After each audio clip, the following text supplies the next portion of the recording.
नमस्कार दोस्तों, स्वागत है आपका साहित्य के विद्यार्थी यूट्यूब चैनल पर। मित्रों, इसके पहले की क्लास में हम लोगों ने असिस्टेंट प्रोफेसर 2016-2014 की परीक्षा के प्रश्नों को बड़े अच्छे ढंग से हल किया था। ठीक है, और यह परीक्षा उत्तर प्रदेश हायर एजुकेशन करवाती है। ठीक, लेकिन आज जो हम लोग प्रश्न हल करेंगे वो परीक्षा उत्तर प्रदेश लोक सेवा आयोग कराती है। और ये भर्ती जो है जीडीसी 2017 की भर्ती, जिसकी परीक्षा 3 नवंबर 2019 को हुई। और आज ठीक है, जितने लोग सेलेक्ट हुए थे वो लाखों रुपए की सैलरी उठा रहे हैं। ठीक, अब देखिए हम लोग अपनी क्लास की शुरुआत के सबसे पहले पंक्ति से शुरुआत करते हैं। तो एक पंक्ति है कबीर दास की, जिसमें वो नाथ पंथ की आलोचना करते हैं। और ये पंक्ति बहुत महत्वपूर्ण है इसलिए क्योंकि रामचंद्र शुक्ल ने इस पंक्ति को अपने पुस्तक में समाहित किया है। ध्यान दीजिएगा, पंक्ति ये है कि झिलमिल झगड़ा झूलते बाकी रहे न काहू, झिलमिल झगड़ा झूलते बाकी रही न काहू, गोरख अटके कालपुर कौन कहावे साहू। ध्यान से सुनेंगे, नाथ पंथ की आलोचना है इसमें। आदरणीय कबीरदास जी की पंक्ति है, झिलमिल झगड़ा झूलते बाकी रहे न काहू, गोरख अटके कालपुर कौन कहावे साहू। ठीक, अब देखिए हम लोग आते हैं आज अपने पहले प्रश्न पर। हमारा पहला प्रश्न क्या है, हमसे पूछ रहे हैं कि निम्नलिखित रचनाओं और रचनाकारों में से सही विकल्प का चयन कीजिए। मित्रों ध्यान दीजिएगा, मतलब हमारे सामने जितने विकल्प हैं वो गलत है, एक उसमें सही होगा। क्या करड़ा भट्ट याकूब खान का है? क्या रतन हजारा कुलपति मिश्र का है? या भाषा भूषण जसवंत सिंह का है? ठीक, कि रस रहस्य मतीराम का है? मित्रों इसका सही उत्तर क्या होगा? भाषा भूषण जसवंत सिंह का है। बहुत महत्वपूर्ण ग्रंथ। ठीक है, भाषा भूषण किसका है? जसवंत सिंह का है। आइए हम लोग अब अन्य विकल्पों की बात करते हैं। देखिए, करड़ा भरण किसका है? देखिए, रामचंद्र शुक्ल ने रीतिकाल जब शुरुआत करते हैं, रामचंद्र शुक्ल चर्चा करते हैं कि करड़ा भरण जो है करनेस नाम के कवि हैं। ठीक है, हालांकि यहाँ व्याख्या में कवि गोविंद लिख रखा है, लेकिन ध्यान दीजिएगा हमारे लिए बहुत महत्वपूर्ण हो जाते हैं। करनेस कवि नामक एक व्यक्ति हैं, ठीक है, जो क्या लिखते हैं? करड़ा भरण भी लिखते हैं और दो अन्य रचनाएं भी लिखते हैं। कौन कौन सी? इसको ध्यान देते हैं। तो देखिए, श्रुत भूषण और भूप भूषण। कभी हमसे पूछ ले, ठीक है, अभी तक पूछा नहीं लेकिन पूछ ले, श्रुति भूषण किसका है? ठीक है, श्रुति भूषण और भूप भूषण। ठीक, ध्यान दीजिएगा, श्रुति भूषण और भूप भूषण नामक ग्रंथ किसने रचा? ठीक, तो करनेस नामक कवि ने।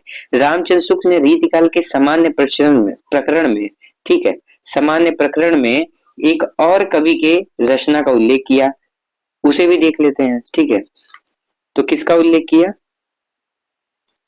एक मोहनलाल मिश्र नाम के व्यक्ति थे, मोहनलाल मिश्र। उनकी एक रचना है, मोहनलाल मिश्र की एक रचना है, कौन सी? श्रृंगार सागर। ठीक है, श्रृंगार सागर, श्रृंगार सागर। ठीक है, श्रृंगार सागर। अब देखिए, ठीक है, अब हमसे पूछ ले कोई श्रृंगार सागर किसका ग्रंथ है? ठीक, सबको लगे कितना कठिन। हाँ, लेकिन ये रामचंद्र शुक्ल ने सामान्य परिचय में प्रकरण 1 में इस बात की चर्चा की है। आइए अब हम बात करते हैं कि रतन हजारा किसका है। ठीक, रतन हजारा किसका है? तो रतन हजारा किसका है? रशनिधि का है। किसका है? रशनिधि का है। रतन हजारा किसका है? तो रशनिधि का है। भाषा भूषण जसवंत सिंह का ही है। रस रहस्य किसका है? कुलपति मिश्र का है। ठीक है, कुलपति मिश्र का है, कुलपति मिश्र। ठीक, कुलपति मिश्र का है। ठीक, अब देखिए आगे हम लोग पढ़ते हैं कि कुलपति मिश्र का और कौन सा ग्रंथ है, थोड़ा इसको भी देख लिया जाए। ठीक, तो कुलपति मिश्र का एक और ग्रंथ है संग्राम सार। ठीक है, क्या ग्रंथ का नाम है? कुलपति मिश्र के एक और ग्रंथ का नाम है संग्राम सार। लेकिन रस रहस्य हमसे बहुत बार परीक्षा में पूछा। ठीक, ये क्या है? रस रहस्य कैसा ग्रंथ है? सर्वांग निरूपक ग्रंथ है। ठीक है, सर्वांग निरूपक ग्रंथ है। ठीक, अब देखिए हमसे पूछ ले हिंदी के प्रथम सर्वांग निरूपक आचार्य कौन थे? ठीक, तो अगर ये पूछ ले सर्वांग निरूपक आचार्य कौन थे हिंदी के प्रथम, तो आचार्य केशवदास थे। ठीक, अब देखिए हम लोगों ने बात किया, अब देखिए हम लोग चलते हैं अब आगे। शानदार पंक्ति से प्रश्न आ गया हमारे सामने। कह रहे हैं कि तुलसी गंग दूब है सु कविन के सरदार। हाँ, कविवर गंग के संबंध में यह कथन किसका है? बहुत चर्चित पंक्ति क्या केशवदास का है, बनारसी दास का है, सेनापति का या भिखारी दास का है? ठीक, यह भिखारी दास की पंक्ति है। अब देखिए भिखारी दास का क्या कहानी है, ये पढ़ते हैं। ठीक है, तो भिखारी दास क्या है? रीतिकाल के प्रसिद्ध कवि भिखारी दास की है। भिखारी दास द्वारा लिखित कृतियां कौन कौन सी हैं? बहुत ध्यान से देखेंगे। काव्य निर्णय, दो में तो निर्णय, काव्य निर्णय और श्रृंगार निर्णय। रस सारांश नामक ग्रंथ, छंदाड़ो पिंगल, नाम प्रकाश, विष्णु पुराण भाषा, छंद प्रकाश। ठीक है, अब देखिए ये बहुत महत्वपूर्ण, शतरंज शतिका किसका है? परीक्षा में कई बार पूछा, इसमें शतरंज के खेल से संबंधित था। ठीक, यदि हम बात करें काव्य निर्णय की तो यह भी सर्वांग निरूपक ग्रंथ था। ठीक है, हम लोग बात करें अगर श्रृंगार निर्णय की तो श्रृंगार निर्णय में क्या था मित्रों? इसमें नायक नायिका के भेद का वर्णन था। किसका था? नायक नायिका के भेद का वर्णन था। ठीक, अब ध्यान दीजिए। हमारे लिए महत्वपूर्ण क्या है? तो हमें सबसे महत्वपूर्ण ये काव्य निर्णय है क्योंकि ये सर्वांग निरूपण ग्रंथ है। ठीक, और दूसरी बात ये श्रृंगार निर्णय में जो है नायक नायिका के भेद का है, और शतरंज शतिका में क्या है? शतरंज के खेल से संबंधित है।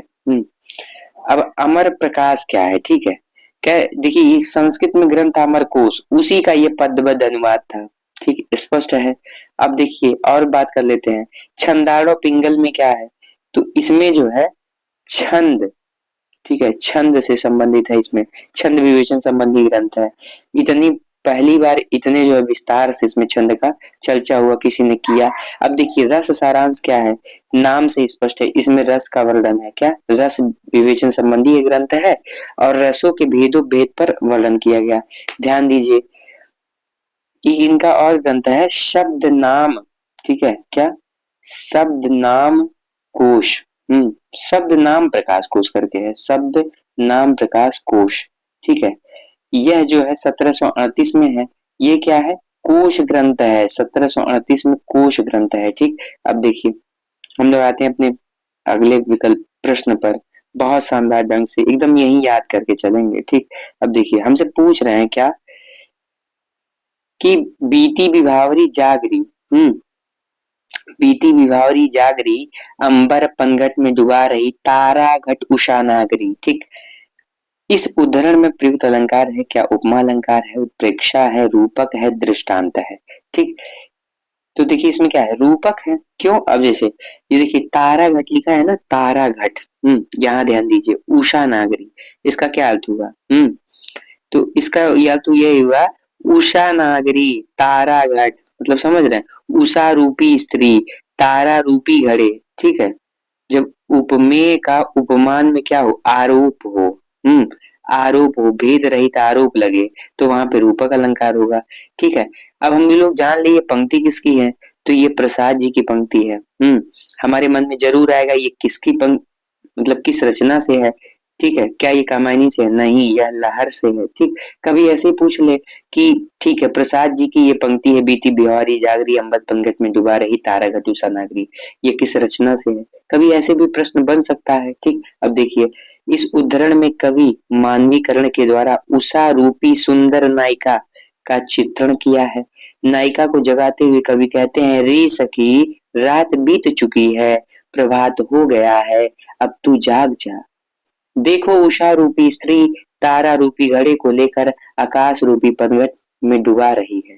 तारे आकाश में डूब रहे हैं और प्रभात हो रहा है।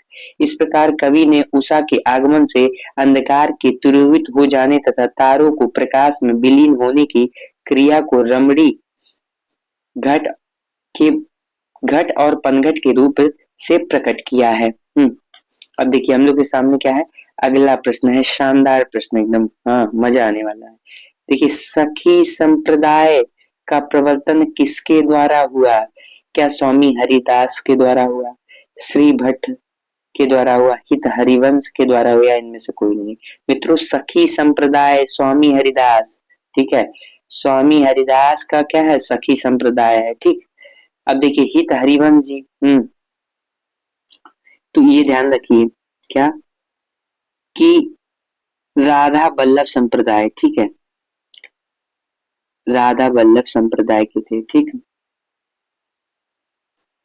इसी संप्रदाय से हम सबके प्रिय प्रेमानंद जी महाराज हैं, ठीक है, इसी संप्रदाय से हैं। और आप उनको देखेंगे कि वो बोलते हैं कि राधा वल्लभ श्री हरिवंश, ठीक। इसी बात को याद कर लिया जाए तो हमारे लिए एक प्रश्न मिल जाएगा, हमारे एक प्रश्न सही हो जाएगा, राधा वल्लभ श्री हरिवंश, ठीक। अब देखिए, ध्यान दीजिए, सखी संप्रदाय निम्बार्क मत की एक मत की शाखा है, मतलब समझ रहे हैं, निम्बार्काचार्य, ठीक है, जो निम्बार्काचार्य का एक क्या था, मत था, निम्बार्क मत, उसी की एक शाखा है सखी संप्रदाय, जिसकी स्थापना कौन किया, स्वामी हरिदास किए। इनका जन्म कब हुआ, बहुत महत्वपूर्ण, 1478। किन और लोगों का 1478 में जन्म हुआ, तो देखिए, पहले तो सूरदास को याद कर लीजिए, ठीक है, 1478, ठीक है। फिर वल्लभाचार्य जी का भी कब जन्म हुआ, 1478, ठीक है।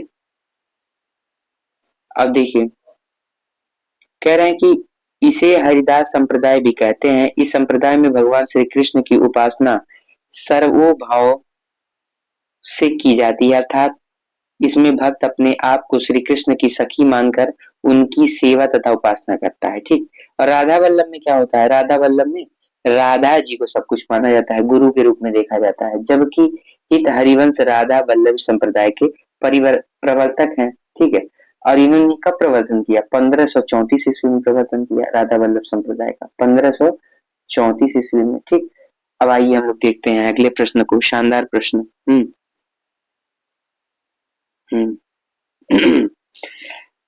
वाह जी वाह, ये देखिए प्रश्न जीडीसी के, ठीक है, गवर्नमेंट डिग्री कॉलेज में यह प्रश्न आ रहा है, ठीक है।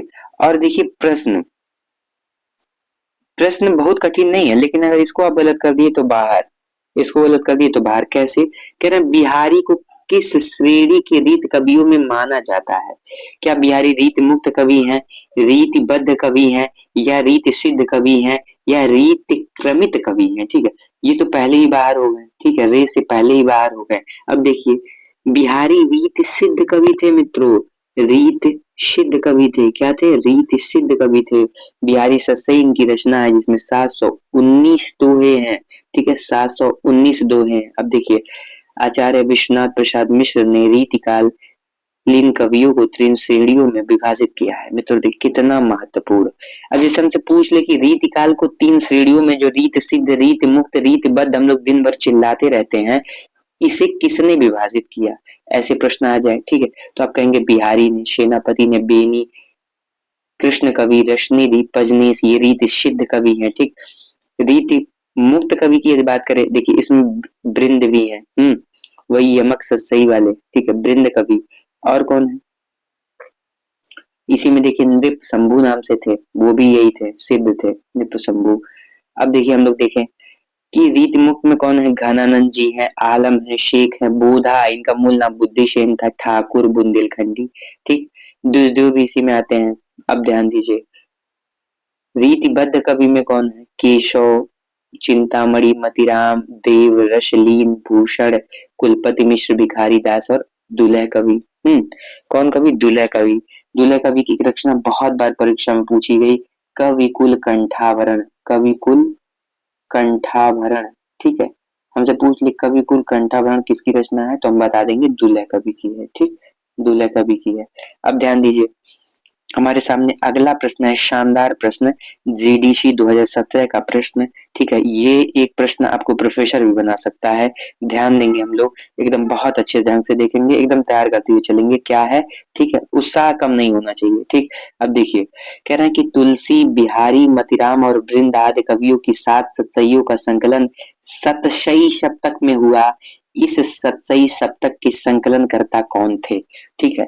मित्रों, मतलब श्याम सुंदर दास जी की ना की रचना पूछ रहे हैं, ठीक है, बल्कि क्या पूछ रहे हैं, उन्होंने जो संपादन किया उसमें ये पूछ रहे हैं कि सीधे देखिए, अगर आपको ये भी पता हो ना कि सही सप्तक का संपादन किसने किया, ठीक है, तब भी आप सही कर लेंगे, ठीक। अब देखिए हम लोग विकल्प पढ़ते, कह रहे वियोगी हरि, रश्निधि, राम सहाय कि श्याम सुंदर दास, तो इसका सही उत्तर क्या है, सही सप्तक श्याम सुंदर दास ने। आइए व्याख्या पढ़ते हैं शानदार ढंग से, कह रहे हैं कि देखिए, बहुत ज्यादा कुछ नहीं, लेकिन जो कह रहे हैं बड़ा सटीक कह रहे हैं कि सतसई सप्तक के संकलन करता डॉक्टर श्याम सुंदर दास हैं। कौन है? श्याम सुंदर दास हैं। श्याम सुंदर दास हिंदी के प्रसिद्ध आलोचक और शिक्षाविद हैं।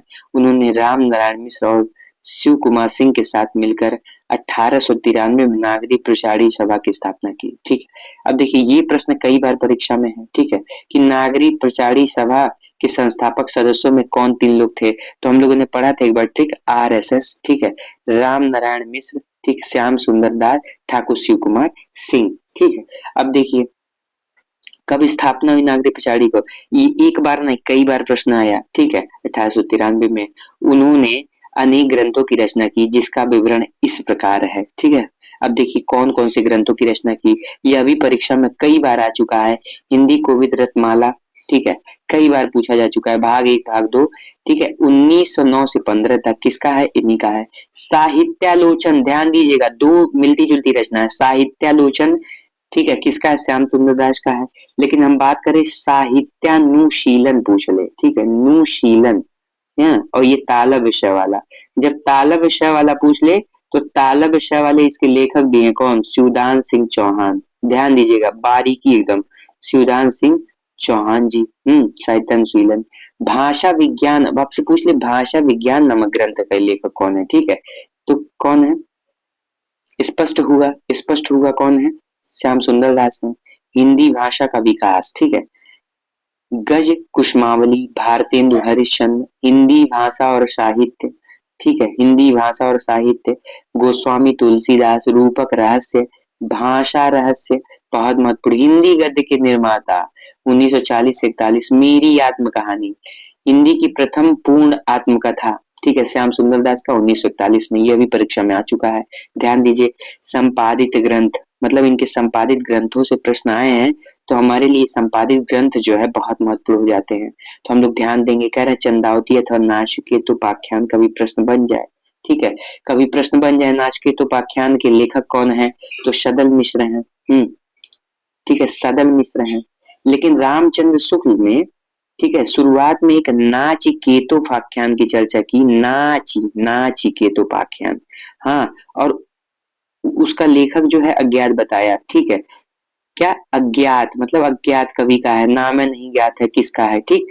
ध्यान दीजिएगा नाचिकेतोपाख्यान कभी पूछे तो अज्ञात, नाचिकेतोपाख्यान सदल मिश्र। लेकिन हमसे पूछ ले कि संपादित नाचिकेतोपाख्यान या चंद्रावती किसका है, तो हम लोग श्याम सुंदर दास लगाएंगे। छत्र प्रकाश, रामचरितमानस 1904, पृथ्वीराज रासो 1904, हिंदी वैज्ञानिक कोश 1906, बनिता विनोद 1906, इंद्रवती 1906, हम्मी रासो 1908, शकुंतला नाटक, हिंदी शब्द सागर, मेघदूत, परमाल रासो, अशोक की धर्मलिपियां, भारतेंदु नाटकावली, कबीर ग्रंथावली, ठीक है। अब देखिए यही प्रश्न आया था, सतसई सप्तक नाम से किसने लिखा है, ठीक है, नागरिक प्रचारी पत्रिका भाग 1 से 18 तक, ठीक है, सरस्वती, ठीक है, इसका संपादन देखिए बहुत महत्वपूर्ण, 1900 से 1902 तक किया।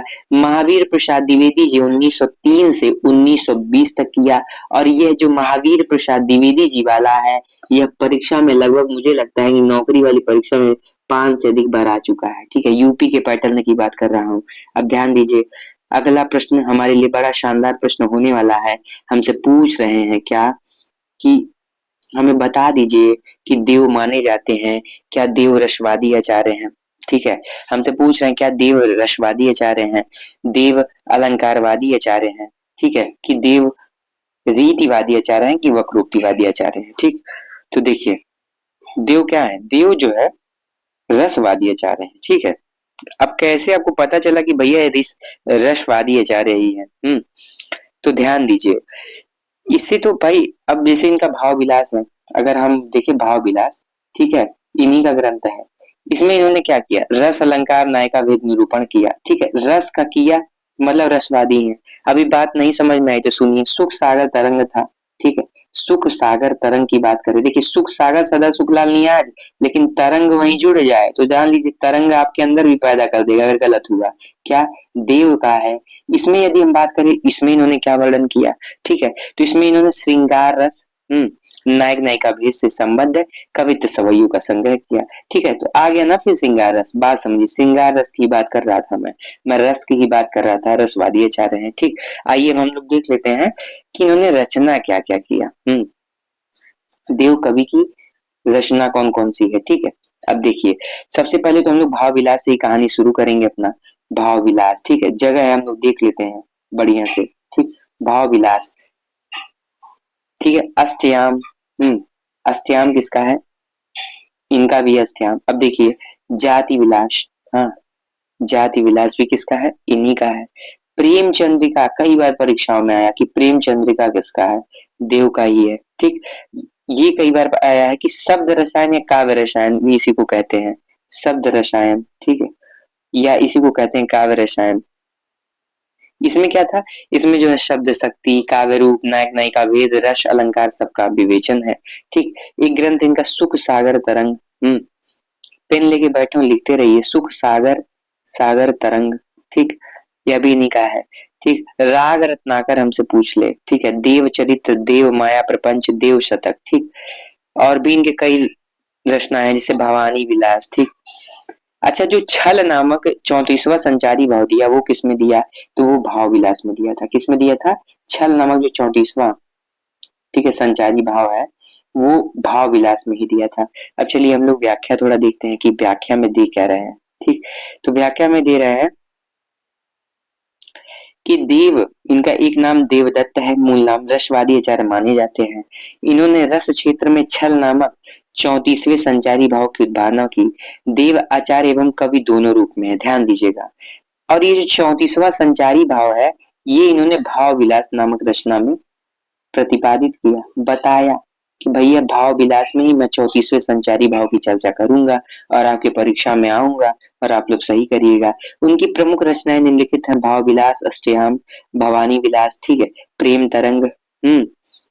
अब देखिए, देव चरित्र, जाति विलास, रस विलास, प्रेम चंद्रिका, सुजान विनोद, रसानंद लहरी, शब्द रसायन या काव्य रसायन, ये बहुत महत्वपूर्ण है। सुख सागर तरंग, ध्यान दीजिएगा, सुख सागर किसका है। तो सुख सागर अभी हम लोगों ने चर्चा की है, सुख सागर सदा सुख लाल नियाज जी का है। लेकिन हमसे पूछ ले कि सुख सागर तरंग, तो हम लोग के अंदर तरंग दौड़ना चाहिए। राग रत्नाकर, प्रेम पचीसी, तत्व दर्शन पचीसी, आत्मदर्शन पचीसी, देव शतक, देव माया प्रपंच। देव माया प्रपंच यह महत्वपूर्ण इसलिए है क्योंकि ये संस्कृत के प्रबोध चंद्रोदय के का पदबद्ध अनुवाद है। जो संस्कृत का कृष्ण मिश्र थे ना, तो कृष्ण मिश्र का जो प्रबोध चंद्रोदय था, उसी का पद्यबद्ध अनुवाद इसी में किया, देव माया प्रपंच में। तो इसका विषय वस्तु हमारे लिए बहुत महत्वपूर्ण है। मित्रों, आइए अब हम बात करते हैं, विठल नाथ के शिष्य थे। ठीक है, विठल नाथ के शिष्य कौन कौन से थे। तो देखिए, विठल नाथ के शिष्य कौन थे। हमें पता है कि जो विठल नाथ थे और वल्लभाचार्य थे, ठीक है, इन दोनों लोग के शिष्यों की मिला के संख्या कितनी थी, 8 थी। 4 इनके पिताजी के थे और 4 बेटे के शिष्य थे। ठीक है, 4 वल्लभाचार्य के शिष्य थे और 4 जो है विठलनाथ जी के शिष्य। हमसे पूछ यहाँ क्या रहे हैं, हमें विठलनाथ जी के शिष्य पूछ रहे हैं। ठीक है, अब ध्यान दीजिए, क्या कृष्णदास थे, नंददास थे, कुंभन दास थे या परमानंद दास थे। ठीक है, ध्यान दीजिए, बहुत आसान प्रश्न है, बस हमें ध्यान देने की जरूरत है। ठीक है, तो देखिए, अब विकल्प को काटते हैं, नहीं ये तो वल्लभाचार्य के थे।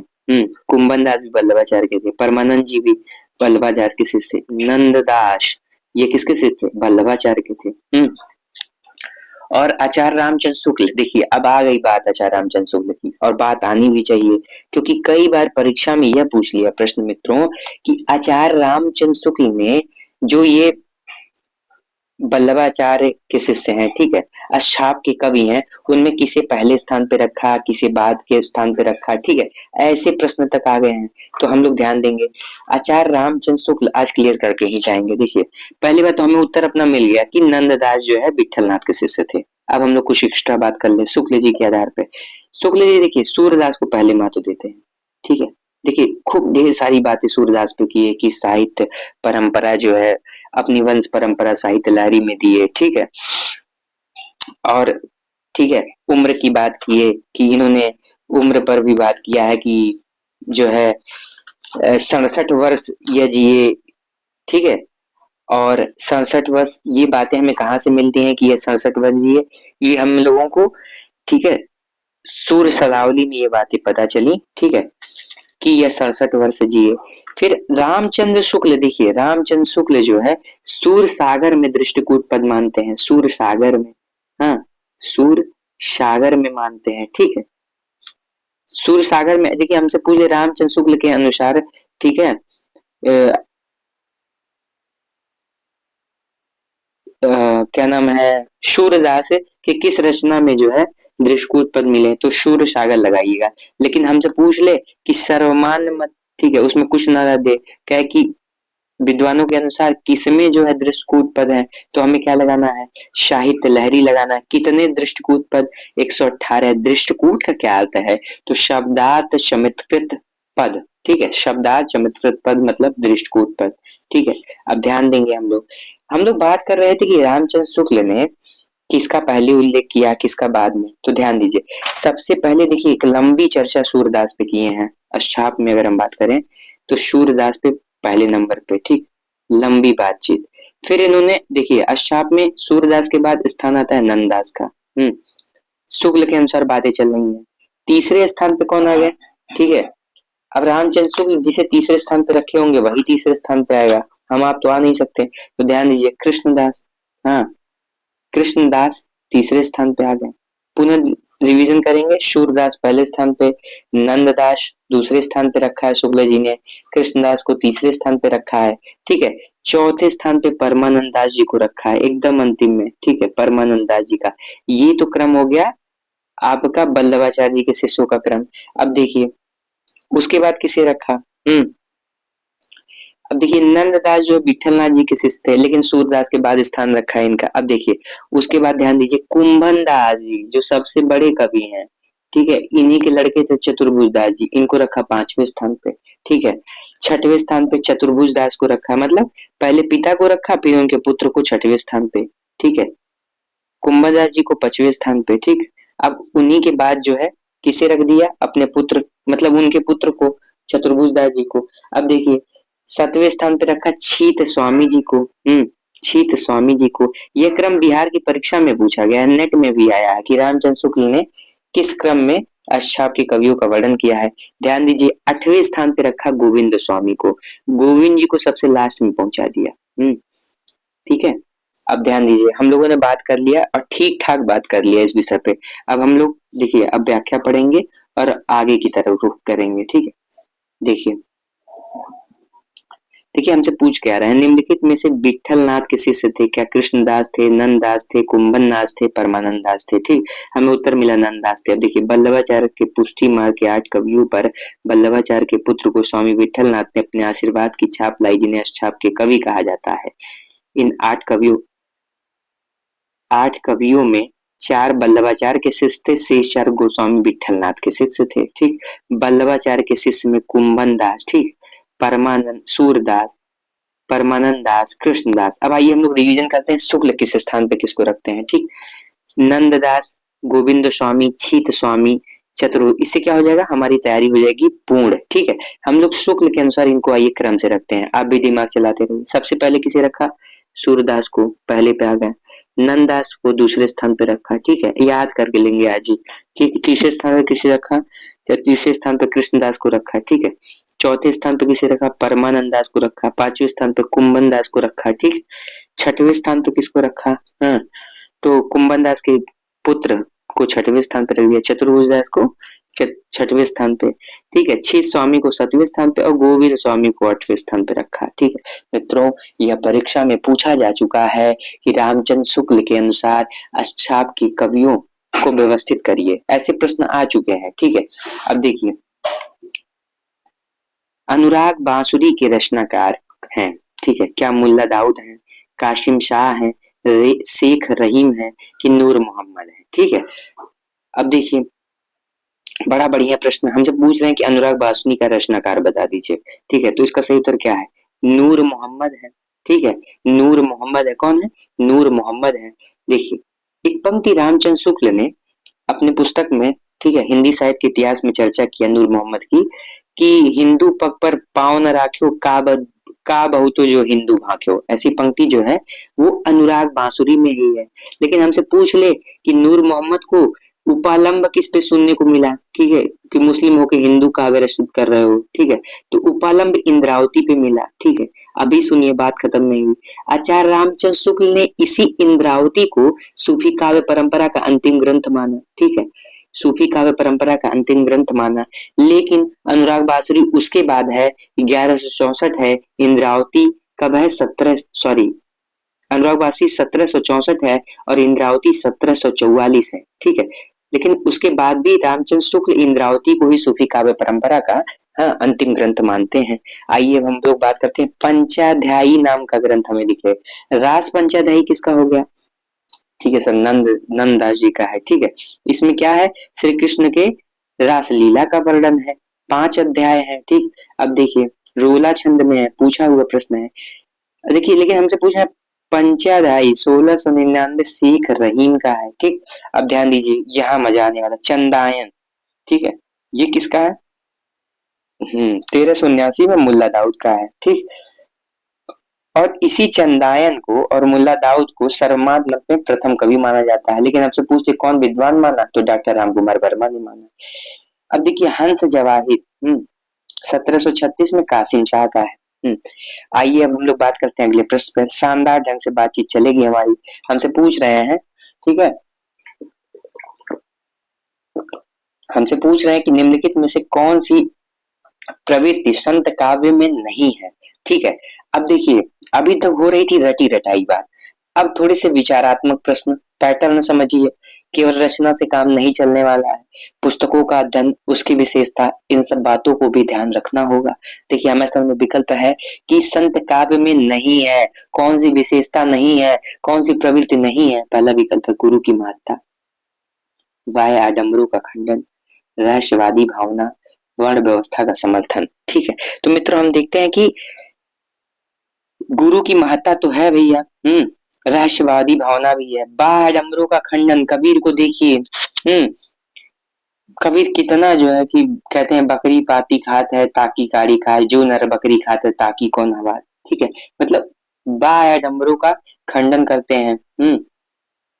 पहाड़ पूजे हर मिले तो मैं पूजू पहाड़, ये सारी बातें मतलब बाह्यडंबर का जो है खंडन कर रहे हैं, ठीक है। अच्छा, क्या वर्ण व्यवस्था का समर्थन कभी कबीर ने किया, नहीं किया। किसी संत का भी कवि ने किया, नहीं किया। तो हमारा विकल्प क्या है, यह प्रवृत्ति नहीं है। हम एक प्रश्न जीडीसी 2017 की परीक्षा में एकदम दिमाग लगा के शांत मन से सोचकर हल कर लिए, ठीक है, और तमाम भीड़ से आगे। अब देखिए व्याख्या में क्या कह रहे हैं, व्याख्या में कह रहे हैं संत काल की प्रवृत्तियां हैं गुरु की महत्ता, बाह्य आडंबरों का खंडन, रहस्यवादी भावना, निर्गुण ब्रह्म की उपासना, ज्ञान और प्रेम पर बल, योग व भक्ति का समन्वय, मानवतावादी दृष्टि, हिंदू मुसलमान एकता पर बल, छुआछूत वर्ण व्यवस्था का विरोध, ठीक है, अनुभूत की प्रामाणिकता पे बात हुई है, समानता पर बल, लोक भाषा और सदुक्कड़ी भाषा का प्रयोग, सदुक्कड़ी, आ गया सदुक्कड़ी। अब देखिए, राजस्थान और खड़ी बोली को मिला दीजिए, सदुक्कड़ी। अब देखिए, रामचंद्र शुक्ल ने यूज किया था ये भाषा का कबीर के लिए। अब देखिए, कह रहे हैं अतः इन प्रवृत्तियों से स्पष्ट है कि संत कवि वर्ण व्यवस्था के विरोधी थे। क्या थे, वर्ण व्यवस्था के विरोधी थे। अगले प्रश्न पर हम लोग आते हैं। देखिए प्रश्न क्या कह रहे हैं, हमसे कह रहे हैं कि निम्नलिखित में से कौन सा कवि, कौन सा कथन सूफी कवियों के संबंध में सत्य नहीं है। नेगेटिविटी, नेगेटिव चीज को खोज के फेंकना है हमको और अपने एक प्रश्न को सही करना है, ठीक। क्या सूफी कवियों के संबंध में सत्य नहीं है। मित्रों, हमारे सामने फिर से विचारात्मक प्रश्न, रटी रटाई बातें नहीं, विचारात्मक प्रश्न। देखिए, सूफी कवि अमर प्रेम के उपासक और गायक थे, ठीक है भाई, थे भाई, ठीक है। ये सभी कवि राजाओं के दरबारी कवि थे, ठीक है। थोड़ा थोड़ा सा निगेटिव लग रहा है। आप देखिए, सभी सूफी कवियों ने मसनवी शैली को अपनाया, ठीक। इन्होंने प्रबंध काव्यों की रचना की, ठीक है, यह भी सही है। ध्यान दीजिए, हमारा उत्तर क्या, ये सभी कवि राजाओं के दरबारी कवि नहीं थे मित्रों। आप अगर देखिए, सूफी कवि किसी के समकालीन थे। ऐसा नहीं कि ये दरबार में जाकर दरबारीपन दिखाते थे, नो, ये गलत है। दरबारीपन ये विशेषता नहीं है सूफी काव्य परंपरा की। ध्यान दीजिए, हम लोग व्याख्या को बड़े अच्छे ढंग से पढ़ेंगे। कहना है कि सूफी काव्यधारा भक्ति काल की प्रमुख धारा है, ठीक है। इस काव्यधारा को रामचंद्र शुक्ल ने प्रेम मार्गी शाखा कहा, ठीक है। और देखिए सूफी काव्य परंपरा का चर्चा रामचंद्र शुक्ल ने अपने किस प्रकरण में किया, ये बताइए तब तो मजा आए। ठीक है, तो देखिए सूफी काव्य परंपरा का जो चर्चा है इन्होंने अपने ग्रंथ में प्रकरण 3 के अंतर्गत किया। पहले में समान परिचय, दूसरे में क्या है संत काव्यधारा, तीसरे में सूफी काव्यधारा, चौथे में राम भक्ति शाखा, पांचवे में कृष्ण भक्ति शाखा और छठवे में ठीक है फुटकल रचनाओं की चर्चा किया है।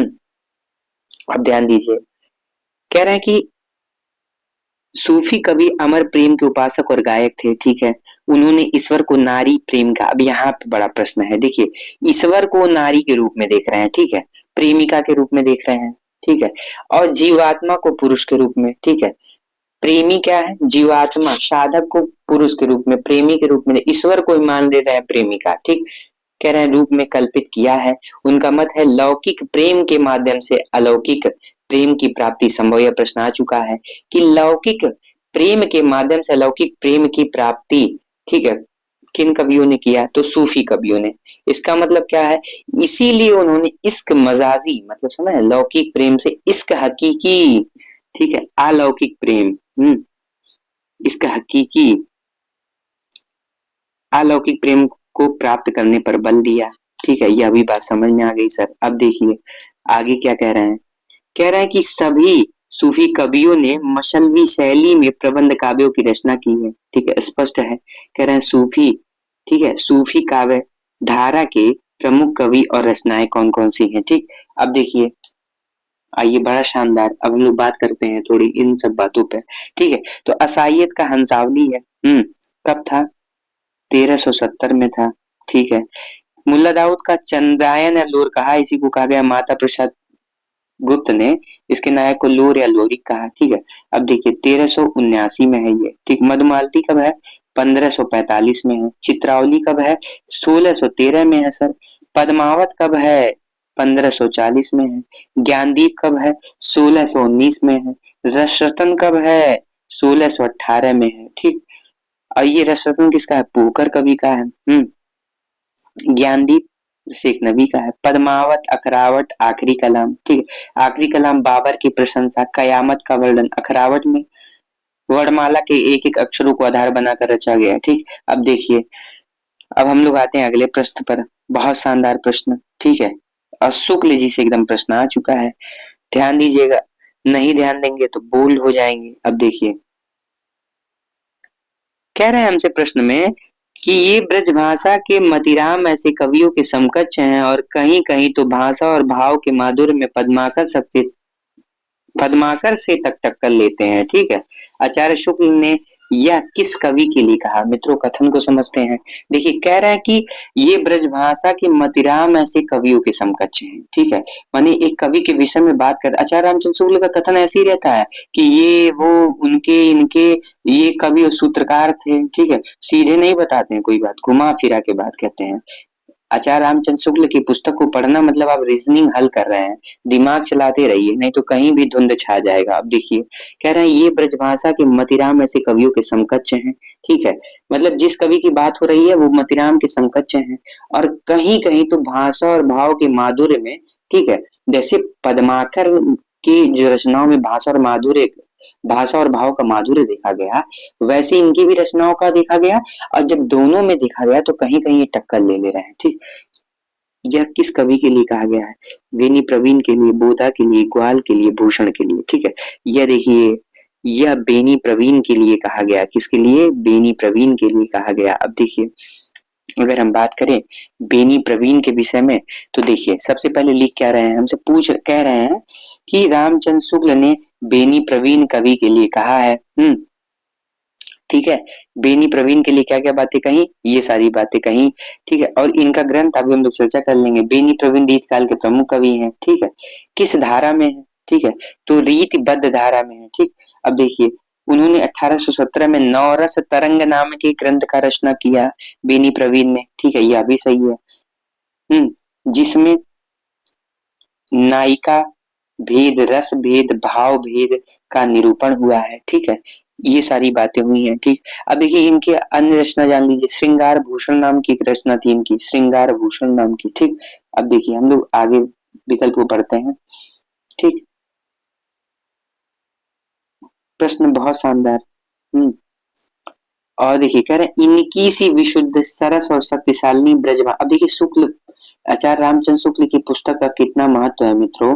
आप शुरू से और अभी तक के 10-11 प्रश्नों में आप देख सकते हैं कि किस तरह उनका महत्व आज भी बना हुआ है और आगे भी रहेगा। ठीक है, जब तक हिंदी पट्टी के क्षेत्र में हिंदी साहित्य की परीक्षा हो रही है, तब तक रामचंद्र शुक्ल के महत्व को कभी कम नहीं किया जा सकता। ठीक, अब देखिए, इनकी सी विशुद्ध सरस और शक्तिशालिनी ब्रजभाषा लिखने में कोई और कवि समर्थ नहीं हुआ। ठीक, विशुद्धता के साथ प्रौढ़ता और माधुर्य भी अपूर्व है। ठीक है, ये वियोग श्रृंगार के प्रधान मुक्तक कवि हैं। देखिए, इसका एक एक लाइन कथन बहुत महत्वपूर्ण है। ठीक है, यह भी प्रश्न बना इनकी विशुद्ध सी। अब देखिए पूरा प्रश्न बना, लेकिन हमसे पूछ ले कि विशुद्धता के साथ प्रौढ़ता और माधुर्य भी अपूर्व है, आचार्य रामचंद्र शुक्ल ने किसकी ओर संकेत कर दिया।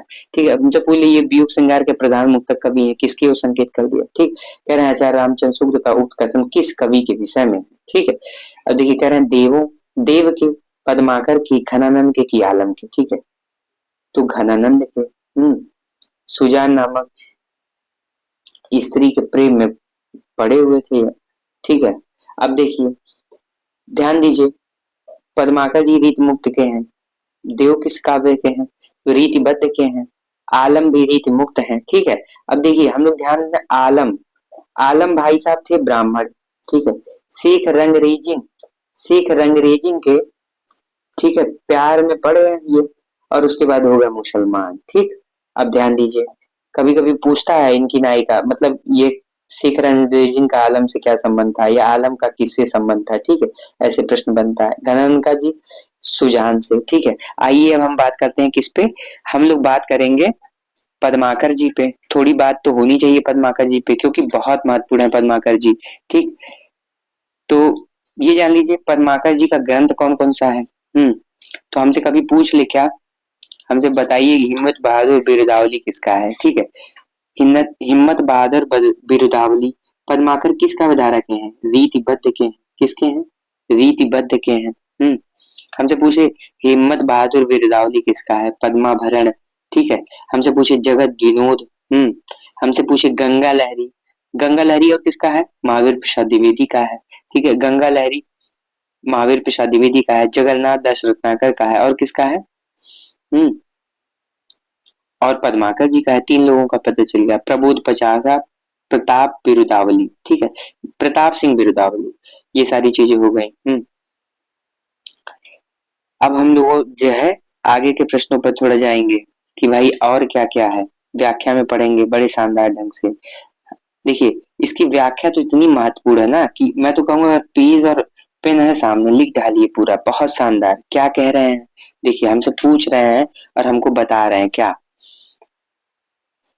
ध्यान देंगे हम लोग, ये रीतिबद्ध धारा के कवि हैं। ठीक है, ये पद्माकर भी रीतिबद्ध धारा के कवि हैं, घनानंद और आलम रीति मुक्त धारा के कवि हैं। अब देखिए घनानंद के संबंध में क्या कह रहे हैं, रामचंद्र शुक्ल के कथन, ठीक है, बहुत महत्वपूर्ण, कह रहे हैं इनकी सी विशुद्ध सरस शक्तिशाली ब्रज भाषा लिखने में और कोई कवि समर्थ नहीं हुआ। ठीक है, विशुद्धता के साथ प्रौढ़ता और माधुर्य भी अपूर्व है। ठीक है, ये सारी बात लिख रहे हैं, कह रहे हैं ये वियोग श्रृंगार के प्रधान मुक्तक कवि। ये ध्यान रखिए, कभी मुझे तो ऐसे लग रहा है एक लाइन में पूछ ले कि वे वियोग श्रृंगार के प्रधान मुक्तक कवि हैं, आचार्य रामचंद्र शुक्ल ने किस कवि के संदर्भ में ये बातें लिखी, तो घनानंद के विषय में लिखी। अब देखिए, यह भी कई बार पूछा जा चुका है कि प्रेम मार्ग का ऐसा प्रवीण और धीर प्रतीक तथा जवादानी का दावा रखने वाला ब्रज भाषा का दूसरा कवि नहीं हुआ। ठीक है, यह भी प्रश्न बन चुका है कि प्रेम मार्ग का ऐसा प्रवीण और धीर प्रतीक तथा जवादानी का दावा रखने वाला। ठीक है, हम्म अब देखिए तीसरा जो हमारे सामने व्याख्या है, कथन है, क्या कह रहे हैं, हमसे कह रहे हैं कि जो कुछ हलचल है वह भीतर की है, बाहर से तो वह वियोग प्रशांत और गंभीर है, न उसमें करवटें बदलना है, न सेज की आग की तरह तपना है, न उछल उछल कर भागना है, उनकी मौन मधि पुकार है। ठीक है, अब देखिए ये कई बार पूछा जा चुका है, ये साक्षात रसमूर्ति। अब जैसे हमसे पूछ ले कि साक्षात रसमूर्ति किसका उपनाम है। ठीक है, ऐसे ही तो उपनाम बनता है, और ब्रजभाषा काव्य के प्रधान स्तंभों में से है। ठीक है, ये साक्षात रसमूर्ति और ब्रजभाषा काव्य के प्रधान स्तंभों में ये कथन पूछ ले तो आचार्य रामचंद्र शुक्ला किसके संदर्भ में, दुखनारायण के संदर्भ। देखिए अब हम लोग अपने अगले प्रश्न पे आते हैं। हमारा अगला प्रश्न बहुत शानदार छायावाद से प्रश्न है। ठीक है, और हम लोग यही याद करके चलेंगे, कुछ भी बात का नहीं छोड़ने वाले। ठीक है, ध्यान दीजिए क्या कह रहे हैं। कह रहे हैं छायावाद युग में लिखी गई कविता पुस्तक। ठीक है, ब्रज रस। कहीं ब्रज रज मिलता है, कहीं ब्रज रस मिलता है। ठीक है, रचनाकार का नाम है क्या, योगी हरि है।